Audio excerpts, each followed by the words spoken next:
Anybody please ये read करो एक बार.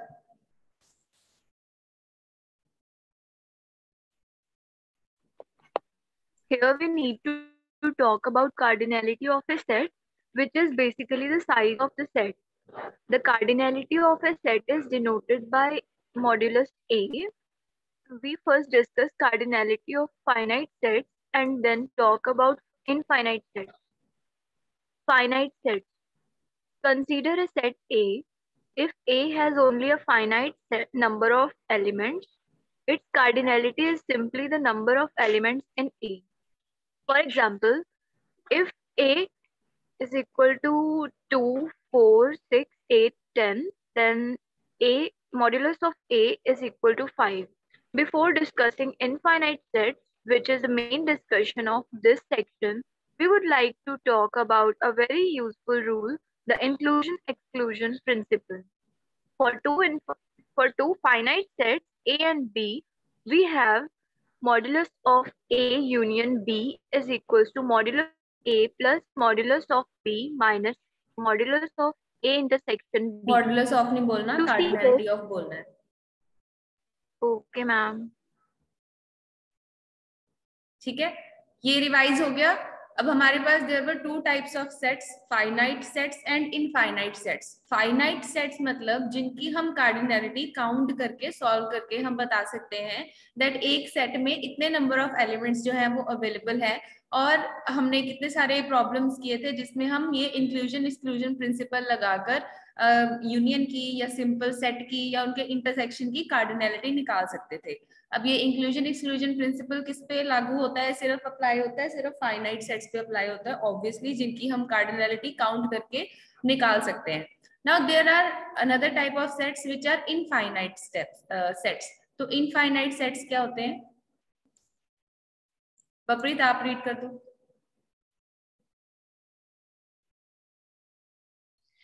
What if A is an infinite set? It turns out we need to distinguish between two types of infinite sets, where one type is significantly larger than the other.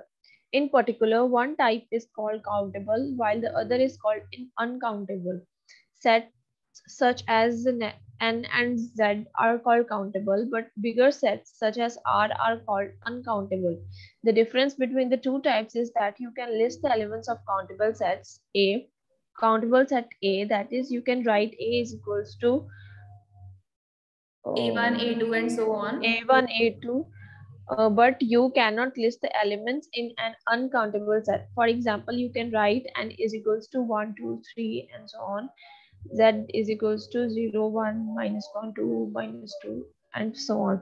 The fact that you can list the elements of the countably infinite means that the sets can be put in 1-to-1 correspondence with natural numbers n. On the other hand, you cannot list the elements in R, so it is an uncountable set. To be precise, बस. हाँ जी, किसी को समझ में आया ये? Ma'am वो कह रहा है कि जो इनफाइनाइट सेट्स होते हैं वो टू टाइप्स के होते हैं.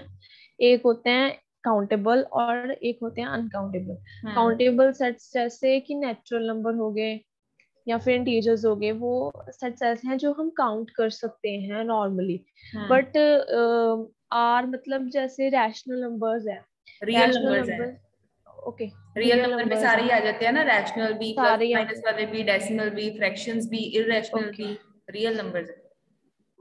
तो उसमें हम काउंट नहीं कर सकते क्योंकि डेसिमल्स के पॉइंट्स भी बहुत सारे होते हैं, नंबर्स भी बहुत सारे होते हैं, नंबर प्लस वाई नंबर, उसमें सारे नंबर्स आ जाते हैं, तो उसको काउंट करना पॉसिबल नहीं होता, इसलिए उसको अनकाउंटेबल की कैटेगरी में रखा गया है. Right. So countable set and uncountable set हमारे पास इनफाइनाइट सेट के दो टाइप्स हैं, फाइनाइट सेट के टाइप्स नहीं है. फाइनाइट तो मतलब हो गया कि फाइनाइट है, अगर कोई चीज फाइनाइट है इसका मतलब कि हम उसको काउंट कर ही सकते हैं, तो वो काउंटेबल ही है ऑटोमेटिकली. बट इनफाइनाइट में भी हमारे पास दो टाइप्स के सेट होते हैं, काउंटेबल एंड अनकाउंटेबल. इनफाइनाइट का मतलब पता है ना वैसे इन्फिनिटी क्या होता है? इनफाइनाइट का क्या मतलब होता है? एंडलेस. हाँ जी जसकिरण, आपको पता है इनफाइनाइट का क्या मतलब होता है? फाइनाइट और इनफाइनाइट में डिफरेंस क्या है? Ma'am no. ओके बच्चे, जिसके ना काउंटिंग है ना, आप काउंट करना 1 से शुरू करोगे तो कहाँ तक काउंटिंग खत्म होती है आप मुझे बता सकते हो? वो तो चलती जाती है, जैसे चलती मतलब रहती है ना। उनसे सो शुरू। काउंटिंग एक ऐसी चीज है जो चलती रहती है, जो मल्टीप्लाई होती जाएगी, चाहे हम करोड़ को करोड़ के साथ मल्टीप्लाई करते जाएं, वो चलती जाएगी इन्फिनिटी तक। तो इसको हम बोलते हैं कि ये चीज इनफाइनाइट है, ठीक है। जो चीज एंडलेस है, जिसका कोई एंड नहीं है, जो कि बढ़ती ही जाएगी, जो कि इन्फिनिटी तक पहुंचेगी, हम ऐसी चीज जो हम एंड तक जहां तक नहीं पहुंच सकते, हम उसको बोलते हैं कि ये इन्फिनिटी तक जाती है, कि हम इन्फिनिटी तक नहीं पहुंच सकते। तो उसका मतलब है इनफाइनाइट सेट। इनफाइनाइट सेट मतलब समथिंग, सेट में कोई ऐसी वैल्यूज हैं जो कंटिन्यूअसली रन होती जाएंगी, कंटिन्यूअसली रन होती जाएंगी। हम उसको मतलब इनफाइनाइट, इन्फिनिटी तक वो सेट जो है हमारा जाएगा, उसकी कार्डिनैलिटी जो है वो इन्फिनिटी तक जाएगी, उसको हम इनफाइनाइट सेट बोलते हैं। फाइनाइट सेट मींस वो सेट जो हम काउंट कर सकते हैं, जिसमें मानो 5 एलिमेंट्स हैं, 10 एलिमेंट्स हैं, 100 एलिमेंट्स हैं, बस वो फाइनाइट सेट हो गया, ठीक है। इनफाइनाइट मींस उसकी जो एलिमेंट्स है वो इन्फिनिटी तक जाएंगे, जैसे हमारी काउंटिंग होती है। सो अब इनफाइनाइट सेट में भी हमारे पास 2 टाइप्स ऑफ सेट्स होते हैं, countable infinite and uncountable infinite. अब काउंटेबल इनफाइनाइट का मतलब है तो इनफाइनाइट सेट ही जाएगा तो इन्फिनिटी तक ही, बट स्टिल जो हमारे अनकाउंटेबल सेट्स हैं वो बड़े होते हैं और उसमें मल्टीपल टाइप्स ऑफ डेटा होता है, ठीक है। और जो काउंटेबल सेट है वो एक एक मतलब अनकाउंटेबल से थोड़े छोटे होते हैं, होते पर इनफाइनाइट है। जैसे यहाँ पे एग्जांपल दी हुई है that we have N, N जो है नेचुरल नंबर्स का सेट डिनोट करता है, याद रखना। जेड जो है इंटीजर्स का सेट डिनोट करता है, और आर जो है रियल नंबर्स का सेट जो है वो डिनोट करता है। रोशनी, यस मैम। बच्चे नेचुरल नंबर्स, इंटीजर्स और रियल नंबर्स में क्या डिफरेंस है, कोई पता है आपको कि क्या क्या इसमें आते हैं नंबर्स? नेचुरल नंबर्स वो होते हैं जो 1 से शुरू होते हैं, रियल नेचुरल नंबर्स नंबर्स वो होते होते हैं हैं जो 1 से शुरू होते हैं, दैट मीन्स उसमें सारे जीरो को छोड़ के सारे पॉजिटिव नंबर्स उसमें आते हैं। हाँ जी। Integers, yes ma'am. इंटीजर्स होते हैं -1 -2 प्लस वाले और आते हैं उनमें? रियल इंटीजर्स में मम्मी यस आते हैं, ओके राइट। पॉजिटिव और rational negative. Numbers? Rational numbers ma'am जैसे सॉरी 1/2 रियल हो नंबर्स, गया। Sorry real numbers, real real number 0 1 2 3। 0 1 2 3 तो होल नंबर्स हो गए। देखो हमारे पास n के साथ हम डिनोट करते हैं नेचुरल नंबर्स का सेट, वो सेट जो 1 से शुरू होती है काउंटिंग, और फिर हम इसको ऐसे डिनोट कर सकते हैं कि सो ऑन, ये इन्फिनिटी तक जाएगी, ये हमारा काउंटेबल सेट है। Then if even if we take integers, तो आप इंटीजर में -1 -2 1 2 एंड सो ऑन करके प्लस एंड माइनस की सभी वैल्यूज हम इसमें डिनोट कर सकते हैं। तो ये भी हमारा है तो इनफाइनाइट जाएगी, तो इसकी कार्डिनैलिटी इनफाइनाइट तक ही जाएगी। लेकिन द थिंग इज कि ये फिर भी काउंटेबल है, इमेजिनरी है। लेकिन जब हम रियल नंबर्स की बात करते हैं उसमें वी हैव वेरियस नंबर्स। अगर मैं यहाँ पर 1, 2 भी लिखूंगी ना, तो इसके बीच वाली जितनी वैल्यूज है वो भी रियल नंबर में आती है। 1.1, 1.11, 1.12, 1.13 और 1.2, फिर 1.23, इसी तरह तो बहुत ही ज्यादा लंबा हो जाएगा सेट, ठीक है ना। तो जहां पर हमारे पास ऐसे सेट हों जो काउंटेबल काउंटेबल इनफाइनाइट सेट से भी बड़े सेट हो, जो n और z से भी मच बिगर है, वो r है, तो इसको हम फिर अनकाउंटेबल इनफाइनाइट बोलते हैं, कि इसको इवन हम रिप्रेजेंट भी नहीं कर सकते हैं। क्योंकि मैंने अगर 1 और 2 लिखा तो इसके बीच में भी तो कितने ही एलिमेंट्स होंगे जो इनफाइनाइट होंगे। 1 से लेके 2 के बीच में भी मैं जितना मर्जी पॉइंट बना बना के आगे आगे आगे आगे करके लिखी जाऊं, उनके बीच में ही लाए करेंगे वो नंबर्स, राइट। तो इस चीज को हम सेट में डिनोट भी नहीं कर सकते हैं। तो जिस चीज को हम सेट में भी डिनोट नहीं कर सकते, जैसे ये इंटीजर्स और नेचुरल नंबर्स को तो हम फिर भी कर सकते हैं, आर को नहीं कर सकते हैं। सो इसको हम अनकाउंटेबल इनफाइनाइट सेट बोलते हैं। और दूसरे जो इनफाइनाइट सेट्स होते हैं जो फिर भी इन्फिनिटी तक जाते हैं, उनको हम काउंटेबल इनफाइनाइट सेट्स बोलते हैं, ठीक है। Clear? Yes Yes, ma'am. yes, ma'am. Alright. बस इसकी थ्योरम वगैरह में हमने नहीं जाना। उस दिन मैं कार्डिनलिटी करवा रही थी, हमने वो प्रॉब्लम सॉल्व करनी शुरू कर दी, तो ये वाला टॉपिक थोड़ा सा रह गया था, उसी दिन करवाना था वैसे तो मैंने। Alright, okay. कल पाइथन की एग्जांपल्स मैंने करवाई थी, सबने करके देखी? Yes ma'am. सबने करी? बपरीत का तो स्क्रीनशॉट आ गया था, बाकियों का तो मुझे कुछ भी नहीं आया, वो संडे मंडे वाला।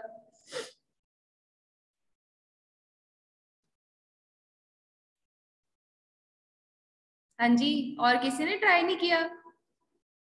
मैम मैंने किया था, मैं आज स्क्रीनशॉट भेज दूंगी। बाकियों ने? जसकिरण, रोशनी, विनीत, मलिका, आपने तो लेक्चर इन लगाए थे कल। मैं अपलोड कर नहीं रही हूँ, मैम, हो रही है अपलोड। हाँ जी विनीत? मैं थी कल। आप थे, मलिका नहीं थी, मलिका को बोल रही हूँ। आपने लगाया, आपने किया फिर प्रोग्राम बनाया वो संडे मंडे वाला? मैं आपको स्क्रीनशॉट भेज दूंगी। मैं सिमुलेटर में अभी काम कर रही हूँ, मेरा ना वो सेट नहीं हो रहा पाइथन। क्यों सेट क्यों नहीं हो रहा? मैम मैंने ना अपने लैपटॉप में जैसे मैंने एक वीडियो देखी थी, उसमें 64 बिट वाला जैसे था, तो मैंने किया, तो मैंने इंस्टॉल किया था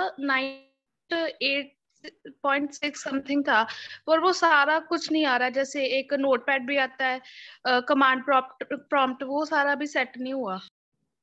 नहीं, वो तो बड़े आराम से सारा कुछ बिना किसी उसके हो जाता है। लेटेस्ट वर्जन करनी थी डाउनलोड, तो मुझे बता देते हैं आप मेरी स्क्रीन शेयर कर लेना मेरे साथ, मैं देख लूंगी क्या प्रॉब्लम है, मेरे सामने कर लेना, बता देना, दिखा देना। या एक ओके बार मैम। यहाँ कॉलेज आ जाओ, अब तो आ ही सकते हो, सामने बैठ के कर दूंगी, ठीक? Okay ma'am. ऐसे करना ज्यादा बेटर रहेगा, ठीक है ना? क्योंकि आप फाइल्स बनाओगे फिर रन करोगे, वो ज्यादा बेटर है।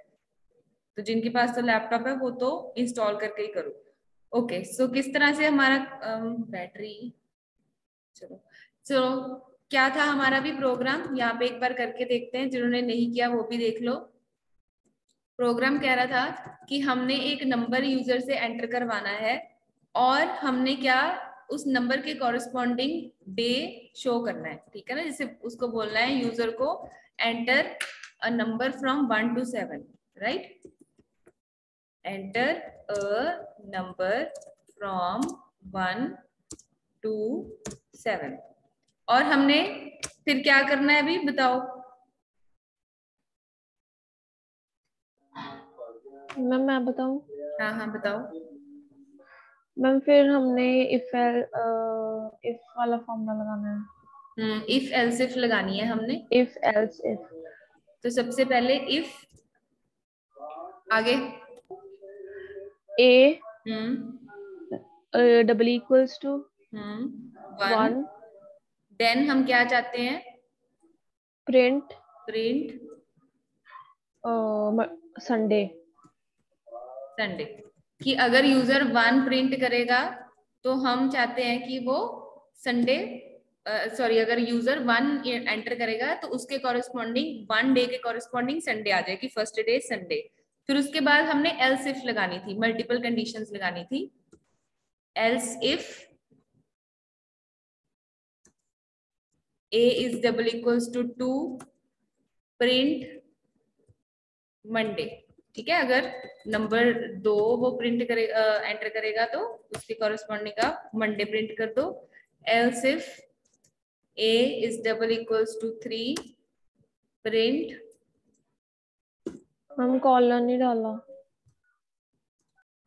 Print Tuesday.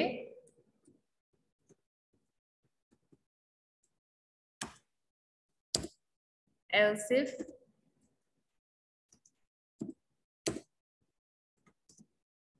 a is double equals to 4, print Wednesday।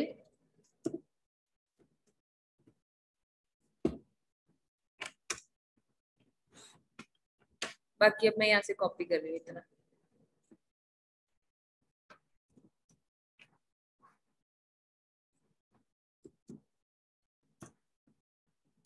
else if a is equal to 5, तो हमने प्रिंट करवाना है यहाँ Thursday.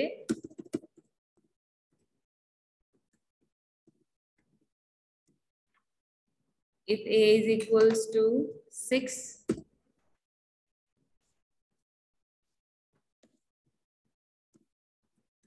Friday, and if A is equal to 7, Saturday.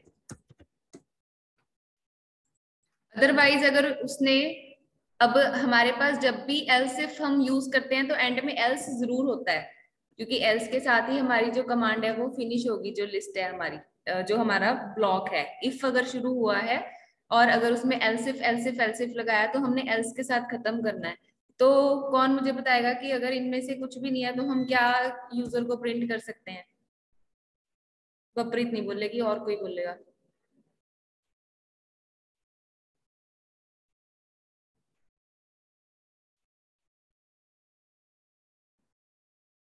अगर यूजर ने 1 2 3 4 5 6 7 प्रिंट कर दिया तब उसको क्या करना है वो तो हमने बता दिया है कि उसका कॉरेस्पॉन्डिंग डे प्रिंट कर दो।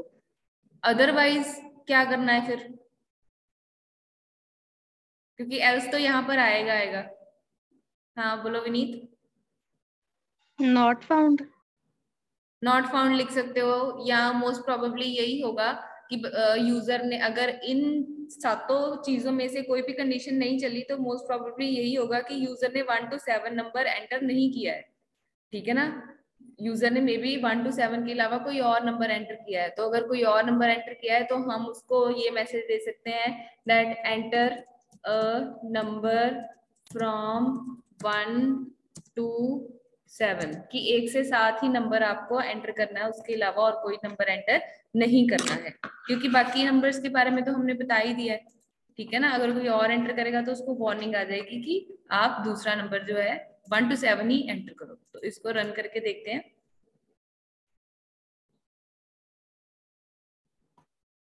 ये नीचे देखो,